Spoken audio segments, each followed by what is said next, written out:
Ever wondered if a patient is actually ready for cognitive behavioral therapy or if they are the right fit for this specific modality?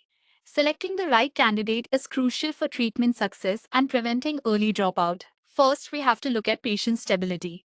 Is the individual currently stable enough to engage in structured therapy? If they are actively suicidal, experiencing acute psychosis, or severely impaired, clinical stabilization must come before starting a standard CBT protocol. Next, we ask if there is a key to open the lock.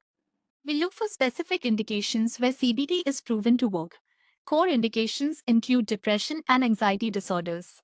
However, there are adjunctive indications where adapted CBT is highly effective, such as CBT for psychosis, somatoform disorders, personality disorders, impulse control issues, and eating disorders. The third check is cognitive capability. Does the patient have adequate attention and cognitive functioning?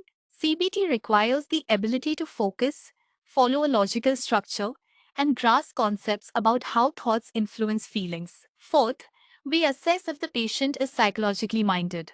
This means they have the capacity to access and articulate their internal thoughts and feelings. They also need to be ready to work on here and now problems rather than focusing solely on the distant past. Fifth is the ability to tolerate distress. This is especially vital for exposure work. The patient needs enough emotional resilience to sit with discomfort without becoming overwhelmed, allowing them to make steady progress through challenging sessions. Finally, we look at practical feasibility.